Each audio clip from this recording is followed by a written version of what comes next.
Welcome to Enter the Fungeon. I am your DM, Tony, doing a little bit of a bonus episode here, a little bit of intro to our characters. So today we are joined by Emily. What's up, Emily? Oh, not a whole lot. So why don't you explain your character's name, what she looks like? I play Phaerl Hunzrin. She is a elf, a high elf, and she stands a 5'4", slender frame. She has long, curly blue hair, light blue eyes. For the most part, looks like an elegant high elf. She seems pretty prim and proper in her robe-like clothing. All right, so we begin in the town of Baldur's Gate. It has just become sundown, and you know that it is time to go meet your boyfriend, Ostrin, in the woods just north of Baldur's Gate.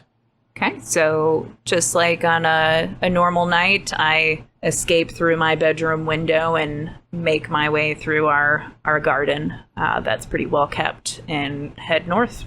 All right, so roll a stealth check. At a 7. Okay, so you climb out of your window. Roll a perception check for me, too. Yeah, normally I have my handmaid help me, but she was busy distracting my parents as I snuck out. Got a 10. You snuck out. Nobody saw you. You made it out. You're going into the woods. And about how far in the woods is your meeting spot? Say it's maybe like about a mile or two in.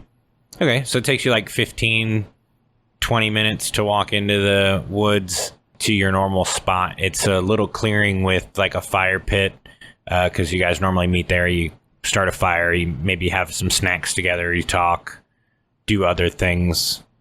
Yeah, we go maybe every 3 nights is our routine. Just enough time that our parents don't notice that we're missing, but not long enough that we don't miss each other, you know? So normally as you walk up, Ostrin is already there waiting for you. The fire's already lit. He's already got some snacks laid out for you, just waiting for you to get there. But for some reason, tonight the fire is not lit. And you notice as you're a little bit away is that there's not this orange glow coming from the clearing in the trees like there normally is. I think to myself, that's odd. Normally he beats me here. Maybe I can try and set up the fire for him this time. So deciding that you should probably try and start the fire for him, you get up to the clearing, and on one of the stumps that you guys normally sit on, there is a piece of paper stuck with like a dagger. Would I be able to tell, like, who made this dagger, since my family makes weapons? Yeah, it's a Gralhund dagger. So it's made by his family. It's made by his family. It's odd to find that here in the middle of the woods, and I go closer to it and I inspect the note.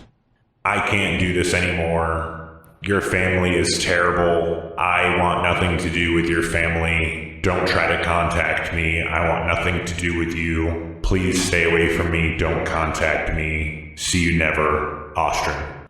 How could he do this to me after all this time? He knew my family, and suddenly now it's a problem? I can't believe this. I grab the dagger and I kind of toss it into the woods because I'm angry. So you angrily throw this dagger into the woods? Yes. And then I grip the note in my hand and I start running back home, and tears are filling my eyes, and I just beeline home because I don't want to be anywhere that reminds me of him. So normally when you get home, you would try and sneak back in your window and go into your room quietly without anybody noticing. You're hysterical, you're crying, you're not in a good way. How do you approach when you get home?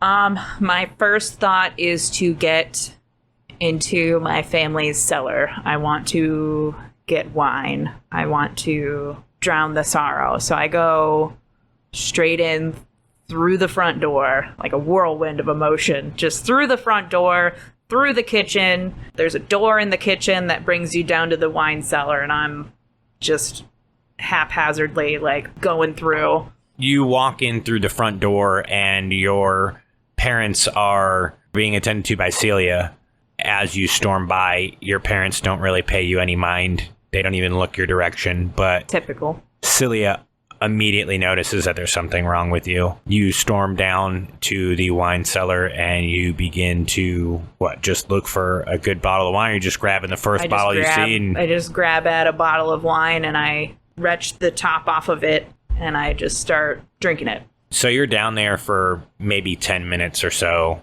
and you get like a whole bottle of wine down, and you're like popping that second bottle of wine. You're getting ready. I'm sobbing pretty hard. Celia comes down into the wine cellar. So Celia knows about Ostrin. Yeah, Celia knows about Ostrin. She walks up to you, and she places her hands on your shoulders. Best not to drink more. Celia, you wouldn't believe what I found at our spot. What happened, dear? What happened? It wasn't Ostrin. He left me a note, and he wants nothing to do with me or our family. He abandoned me, Celia.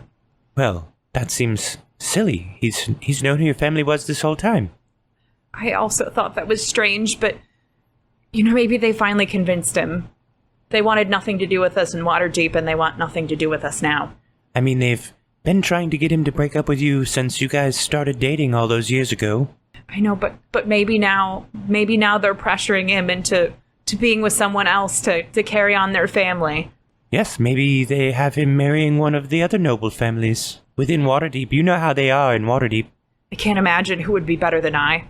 To them, anybody who's human, who also doesn't make weapons like their family does. You know why we had to leave Waterdeep? Clearly, they're just jealous of our family. I just have no words for how this has all turned out.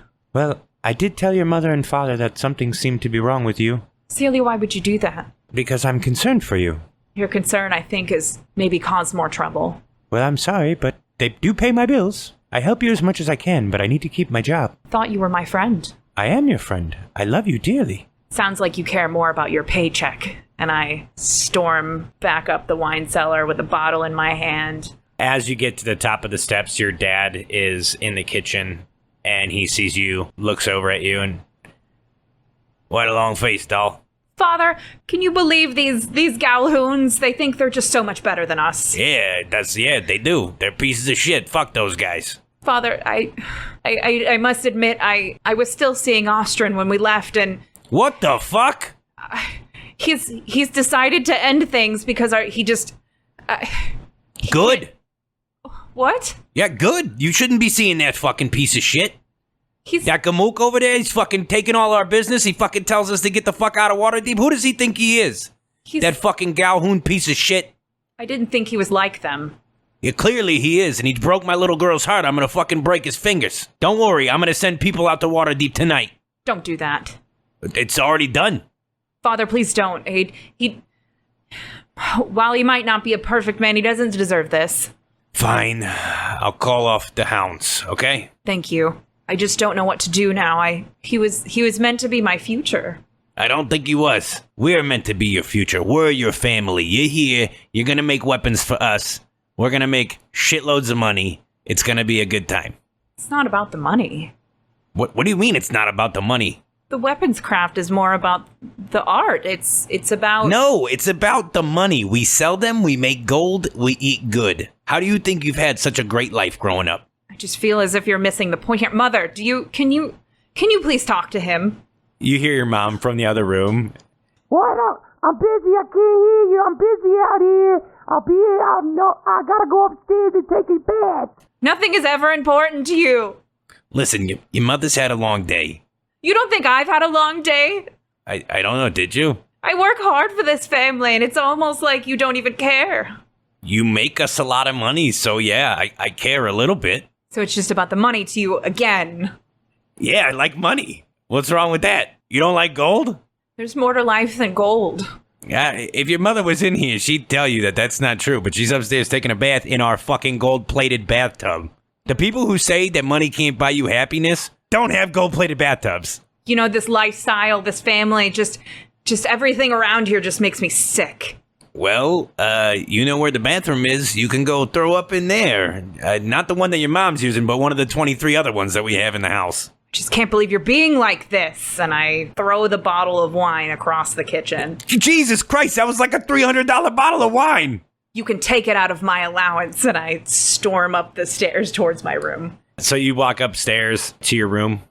I slam the door and I start packing my things. So about a minute or two into you furiously throwing some belongings, there is a knock at the door, and you hear... Phaerl, come on. I'm sorry I told your parents. I'm sorry. What is it you want now, Celia? What more can you ruin for me at this Can point? you just let me in? I want to help you. I know you're in there packing right now. I open the door and I'm like, how about you just close your goddamn mouth and you get in here? I said it quietly, and she sneaks into the door and closes it behind her. And I lock it. Look, your parents aren't going to notice that you're missing. Not at least for a few days. That will give me a good head start. Well, I brought you this, and she gives you like a bag full of like rations and water and stuff that you would need out on the road, like a bunch of gold. You know, Celia, I'm going to get far away from this awful place. Well, I will always be here. Whenever you need anything, you can always come back home. For whatever that's worth. I feel that it's worth a lot, but if you don't feel it is, I'm sorry that you feel that I betrayed you. I don't want your father to fire me. Celia, I know you have your own children, but I always thought that you treated me as one of your own until tonight. I do, and that's why I told them, because I could tell that maybe you just needed your father. Nobody needs that man. Being as he signs my paychecks, I kind of do. Everything with the paychecks. I need money to live. I'm sorry that my parents aren't rich like yours. You were taken care of your whole life. You know what? You need this trip. This is going to be a soul-finding adventure for you. You're going to understand the true hardships of life, and I hope you do well out there, but I also kind of hope you fall flat on your face a little bit, and you humble yourself because you're kind of being an asshole, if I'm being honest. You know what? I feel like I do. I do need to hit a bottom, and I'm not quite there yet. Well, you'll also need this, and she, like, holds up a toothbrush for you. Obviously. She finishes helping you pack. You say your goodbyes. Goodbye, Celia. Goodbye. I love you. I love you too. Tell the children goodbye for me. I will. They'll miss you. Don't be a stranger. I hope to never return. Well, I will miss you. But like my favorite novels that I read in my leisurely afternoons say, I'm gonna go live my best life. You do that. Lower the rope ladder. And she, like, kicks the window open, and it lowers this rope ladder that's been rolled up, sitting in your windowsill the whole time. I couldn't figure out how to do that earlier. Thank you. You're welcome. As you take off into the night. So you spend the next quite a few years partying it up, living your best life. What do you do after you leave?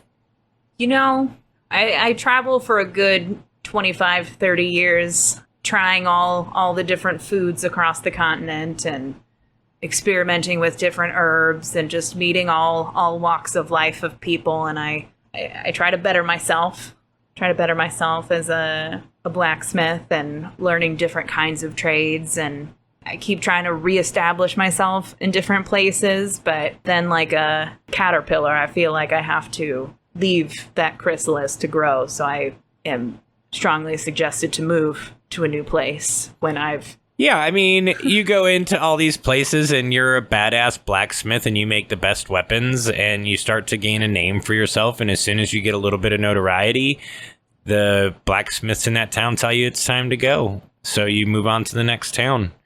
And you do that for a good 25 to 30 years until you've gone through pretty much, you know, most of I've circled back almost to most of the west to the Sword Coast, and you've pretty much made your way like back to Baldur's Gate without wanting to go there. So you decide to take a less beaten path that leads you north towards Waterdeep, and you are starting to feel really down about being told to leave everywhere that you go. You kind of feel like you don't have a place. But internally, I feel like it's like I was just too good for them. Right. It's not because they don't like you. It's because that you're just too good to be there. It's time for you to go elsewhere where you can hone your craft and continue to improve. And one day you're on this path on your way up towards Waterdeep, and you come across a old woman with like a merchant stand selling her wares. I approach her stand. Hello, how are you today, young lady? You know, I'm not doing too bad. Some would say I'm doing the best. You're living the best life, as they say? As I attempt to, yes. Well, it seems you're not doing too bad, perhaps? I would say so. What brings you to this area? You know, I've traveled far, and as life would seem, I've come full circle. You know? I'm not sure that I do. Feel like I've explored the different areas, walked the many different paths of the people in our continent, and feel like I've gained a lot. You seem like you've seen a lot yourself. I have. I've seen many things. You know, just like every day going with the wind, I wonder where it will take me. Do you have any information or wisdom or anything that may point me into my next direction? Well, good fortune may have you wandering a little further north into Waterdeep. I hear there is some sort of vault that people are vying for. There's lots of gold at stake. I don't have much interest in gold. Well, that's weird. A lot of the families up there in Waterdeep and a lot of the guilds and factions seem to want to vie. You know, the Xanathar Guild, the Zentarum, even the Growlhund family has their stake in the gold. I pressed my finger up to her lips. The Growlhund... What could they want with this? It was hidden by the old Open Lord of Waterdeep, so perhaps they think there will be some sort of power along with the gold. I'm not quite sure, young lady. So I've been traveling for quite some time, and the name Growlhund just like strikes a chord, and I feel it like a fire up my spine. I lean in close to her and I say, you know, I personally don't have much interest in gold, but I do have interest to not allow some others to have it. That is very honorable of you, I suppose. I would like to prepare for this venture. Is there anything of your wares that might be of help to me? Well, not sure it will really help, but it is said to bestow some luck upon the owner. I have this beautiful headdress here. So she points at this beautiful, like, dragon skull headdress. That looks quite powerful. Some say it could be. Like I said, it harbors much fortune. And it also comes with this here. And she holds out a bracelet that has, like, almost like a pendant, but it's not a pendant, it's a double-headed coin. Legend has it that this will bring you good fortune. It'll also, you know, make you feel a little more powerful. These situations do call for power, I would say. Well, you know, normally it's 300 gold, but I've had the good fortune of meeting you today, so I feel I could bestow a little good fortune upon you. Let's say you just pay it forward. I like that. I like the energy that you give off. I also appreciate your energy. It's very similar aura to my own. I gratefully accept her gifts. And she hands you over the headdress and the bracelet. Now, I'm not sure I will ever run across you again. I'm a traveling merchant. But I do wish you the best of luck. And to you. As she picks up her cart and starts to walk the direction that you are coming from. I wave bye to her and I put the headdress on and I wrap the beads around my wrist.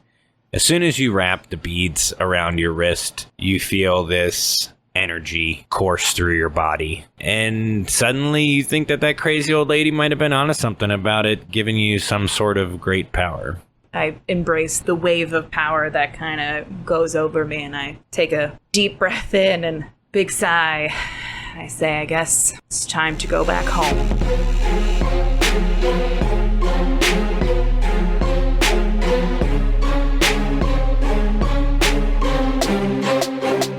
Thank you guys for joining us for this bonus edition of Enter the Fungeon. If you're not listening to this on our Patreon, you should check that out at patreon.com/enterthefungeon. You could support us for as little as $5 a month. You could also follow us on Twitter at Fungeon Podcast, Instagram at Enter the Fungeon Podcast, and Facebook at Enter the Fungeon. Follow me on Twitter at TonyKrimson, that's Crimson with a K, and you can follow Emily on Twitter at BigPapaEmily. Thanks again for joining us, and we look forward to seeing you in the Fungeon again soon. We both walk the same direction. Oh, this is awkward. Oh, sorry, I didn't realize you were going this way. Do you want to grab half the cart for me? Or?